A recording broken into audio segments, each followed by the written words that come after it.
នៅទីបំផុតខ្ញុំដាច់ចិត្តកោះកូនឈុកផ្ញើឲ្យភ្ញៀវហើយតាំងពីដើមអើយមកខ្ញុំនេះខ្លាចផងខ្ជិលផងទៅចេះតែបដិសេធបកាយជាមួយនឹងបងប្អូនដែលតែងតែសួរនាំចង់បានកូនឈុកយកទៅដាំមិនមែនខ្ញុំកំណាញ់មិនចង់ចែកឲ្យគាត់ទេប៉ុន្តែខ្ញុំនេះពិបាករឿងគាត់នឹងផ្ញើទៅឲ្យគាត់ពេលដែលពួកគាត់សួររកខ្ញុំបានត្រឹមតែប្រាប់ថាពួកគាត់អាចមកកោះខ្លួនឯងបានថាឆ្លើយឲ្យទៅរួចក៏បានដែរអ្នកណាមកកោះឈូកដល់ណាដល់ណីមានតែអ្នកភូមិចិត្តទេដែលគាត់មករក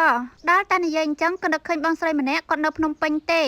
គាត់ក៏ចង់បានឈូកយកទៅដាំដែរគាត់សុំឲ្យខ្ញុំនេះដកផ្ញើឲ្យគាត់តែកាលនោះខ្ញុំឆ្លើយប្រាប់គាត់ថាខ្ញុំពិបាកនឹងយកទៅផ្ញើជូនគាត់ណាហើយតែគាត់ចង់បានគាត់ពឹងពាក់អ្នកដែលស្គាល់គ្នានៅខេត្តជាមួយខ្ញុំឲ្យមករកដកឲ្យទៀតតែក៏មិនឃើញមានអ្នកណាមកដកនឹកឃើញរឿងហ្នឹងឡើងវិញខ្ញុំមិនសនុកចិត្តសោះតែលើកនេះមិនដឹងជាកើតអីប្រកែកជាមួយគេគ្រប់គ្នា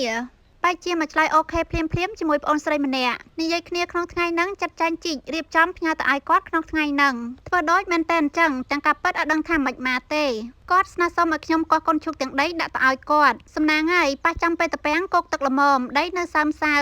បែបហ្នឹងគឺអាចគាត់ដាក់ទាំងដីផ្ញើទៅឲ្យគាត់បានបើប៉ះចំពេលតាពាំងមានទឹកវិញទោះបីចង់កោះទាំងដីក៏កោះមិនបានដែរធម្មតាគឺត្រូវចូលដកចេញពីផុកហើយចូលដកបែបហ្នឹងគឺពិបាកជាងកោះទាំងដីបែបនេះ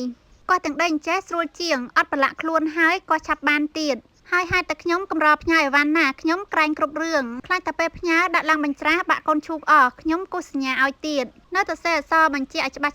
ចេះតែដាក់ទៅធ្វើម៉េចឲ្យបានកក់ក្ដៅក្នុងចិត្តប៉ុណ្ណឹងហើយមិនអស់ចិត្តខ្លាចកូនឈូកថប់ខ្យល់ទៅចោះរុនឡាំងទៀតបាននិយាយឲ្យល្អស្ដាប់គឺមកចត់តែបាននិយាយឲ្យចំទៅគឺរឿងច្រើនផ្ញើតែកូនឈូកទៅដូចជាតែមួយមុខឆ្កលពេកក៏នឹកឃើញដល់ចកនេះក៏ដូចជាមួយនឹងឈូកនឹងដែរមានបងប្អូនសួរនាំចង់បានពូយកទៅដាំដូចគ្នាព្រោះកាលនោះចកនេះកំពុងតែធំពេញស្អាតតែទៅដល់អាយុវាក៏ត្រូវចាស់ងាប់ដែរហើយឥឡូវនេះកំពុងតែដកកូនថ្មីតូចដូចដែលខ្ញុំបង្ហាញអញ្ចឹងមិនមែនកំពុងបង្ហាញនេះទេគឺបង្ហាញមុនហ្នឹងឲ្យតែដាំឲ្យបានល្អនឹងបានដើមធំដែរតែថាអញ្ចឹងកុំសួរខ្ញុំថាចកហ្នឹងដាំយ៉ាងម៉េចទើបបានល្អតាមពិតចកហ្នឹងគឺល្អខ្លួនឯងទេខ្ញុំគ្រាន់តែបោះវាចូលទឹកវាដុះលូតលាស់ធំខ្លួនឯងមិនខុសពីឈុកនេះប្រហែលទេមានបងប្អូនសួរជាហោហែថាឈុកហ្នឹងដាំយ៉ាងម៉េចទើបរស់ខ្ញុំក៏តតម្រេះដែរឈុកនេះខ្ញុំដាំធម្មតាហ្នឹងការខ្ញុំដាំគឺដាំដើមឈូកគ្រាន់តែកាយគល់វាកប់ក្នុងផុកវាក៏ដោះប៉ាត់ណាប៉ាត់ណីពេញតែតាពាំងហ្នឹងតាមប៉ាត់រឿងដាំមិនដោះហ្នឹងខ្ញុំក៏ជួបដូចគ្នាគ្រាន់តែរុក្ខជាតិខុសគ្នាដូចជាដាំអមជាដើមខ្ញុំដាប់យ៉ាងណាក៏ដាំមិនរស់ដែរម៉ែគាត់ថាគេដាប់ចោលតែនឹងភ្លឺស្រែដោះយកតាណាមិនអស់អញ្ចឹងមានតែរំខានម៉ែបែមអមនឹងភ្លឺស្រែរបស់គេញ៉ាំហើយខ្ញុំមិនបាយព្យាយាមដាំទៀតទេនិយាយដល់រឿងដាំមិនដោះហ្នឹងក៏ជាចំណុចមួយដែលធ្វើឲ្យខ្ញុំស្ទាក់ស្ទើររឿងផ្ញើកូនឈុកហ្នឹងដែរខ្លាចថាផ្ញើទៅហើយគាត់ដាំមិនដោះខាតតែថ្លៃដឹកខាតតែថ្លៃទិញព្រោះតម្លៃផ្ញើទៅក៏មិនទាបដែរឈុកមួយឡាំងហ្នឹងតម្លៃផ្ញើខ្ញុំវាយតម្លៃយ៉ាងទាបក៏$3ដែរតម្លៃផ្ញើពីខេត្តទៅខេត្តអញ្ចឹងហើយខ្ញុំក៏គិតតម្លៃសរុបពីភ្ញៀវ$6គិតថាបើគេឆាយតម្លៃផ្ញើ$4ចឹងហើយណាក៏សល់$2ដែរ$2ហ្នឹងគិតតម្លៃពលកម្មកហើយនឹងតម្លៃដឹកយកទៅកន្លែងផ្ញើគឺគ្រប់ល្មមតែភ្ញៀវបាញ់ឲ្យដល់ទៅ$10ខ្ញុំសប្បាយចិត្តណាស់ខ្ញុំចង់ចែកពូជឲ្យគាត់ដាំគាត់ក៏មានទឹកចិត្តដូចគ្នា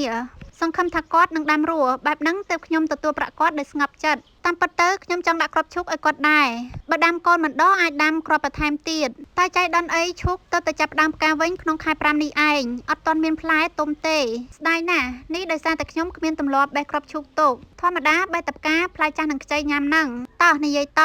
ដល់ពេលល្ងាចឡើងប្អូនស្រីនិងប្អូនប្រុសខ្ញុំត្រូវឡើងទៅភ្នំពេញវិញខ្ញុំក៏ពឹងគាត់ឲ្យជួយដឹកកេះឈូកយកទៅទម្លាក់កន្លែងផ្ញើឲ្យផងគាត់ស្រែកថាឆ្ងាយណាស់តែពេលដែលគាត់ដឹកយកទៅដល់ភ្នំពេញផ្ញើពីភ្នំពេញចេញទៅខេត្តវិញបែបហ្នឹងក៏ចំណេញខ្ញុំដែរថ្លៃសេវាអស់តែ7,000ទេតែជាការលើកទឹកចិត្តអាណិតប្អូនស្រីនិងប្អូនប្រុសខ្ញុំខំជិះម៉ូតូអោបកេះឈូកទៅដល់ភ្នំពេញខ្ញុំគិតថ្លៃសេវាដឹកឲ្យគាត់$3ចុះចាស់បាយបាយ